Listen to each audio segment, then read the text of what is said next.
In order for a man to become physically and mentally strong, testosterone is by far the most important thing that he could boost so he could actually get that. Testosterone is literally the hormone of God. Testosterone has so many powerful effects that I can't even fit into this one video. Testosterone goes way deeper than just muscle mass and strength. Testosterone is also psychological. Testosterone makes you more assertive, more confident, more ambitious, more goal-driven. And how do I know this, you might ask? I've been on both sides of the spectrum. I've had low testosterone levels, and this is my body and this is how I used to look like. Now I could show you my physique and how terrible and fat I was, but the worst part was my mental state. I had chronic anxiety. I'll spill a cup of water and start panicking like a little girl. I was constantly fearful. I had no motivation or ambition to do anything. My only ambition was to sit down and watch my favorite shows all day. And fast forward now, a couple years later, not only has my body and face transformed, but my whole mental state did a 180. I'm now more confident, more aggressive in a good way, more goal-driven, more ambitious, pack on muscle way easier. You cannot afford to have low testosterone levels as a man. Everything in your life will fall apart. Now a lot of you may be thinking, how do the men of old who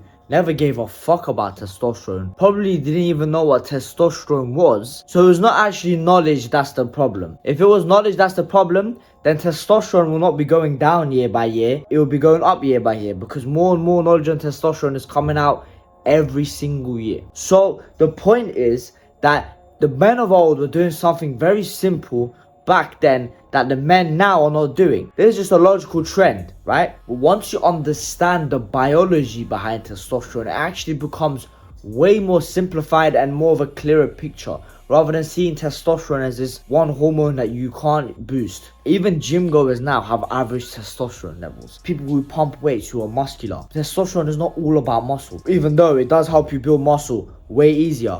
But it doesn't mean that you have high testosterone if you go to the gym. You probably have the same advice everywhere. Go to the gym, eat some protein, sleep good, eat a good diet. But what is a good diet? Back then I used to eat a decent diet and this is how I used to look like. So you gotta be eating specific testosterone heavy foods. Now let me give you guys an example. I don't eat chicken breast. Never. I never eat tuna. Now bodybuilders, maybe including you, might eat a lot of chicken breast due to the protein content. Might eat a lot of tuna. May drink protein shakes. I don't do that. Why?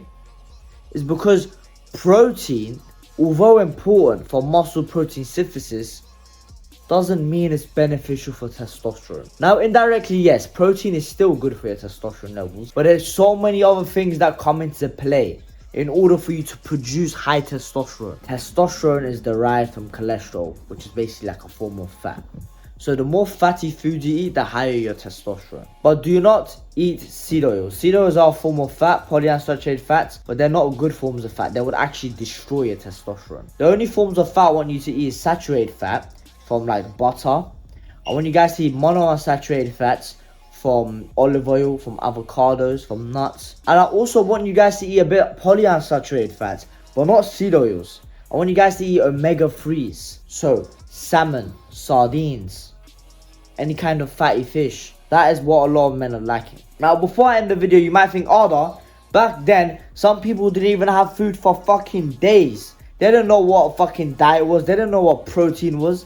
And they still had higher testosterone than me. And you are also correct by thinking this. There's also one more other very crucial reason why they have more testosterone. And before I do that, I want to say that I have a full course on how to optimize your testosterone levels to get it to elite levels. If you want to know how to do that and actually improve your life for the better, if you want to see your progress in anything in life skyrocket, go check out the link in the description. And the last thing that is holding men back nowadays is a lack of competition and war. Now back then, men would always be in competition.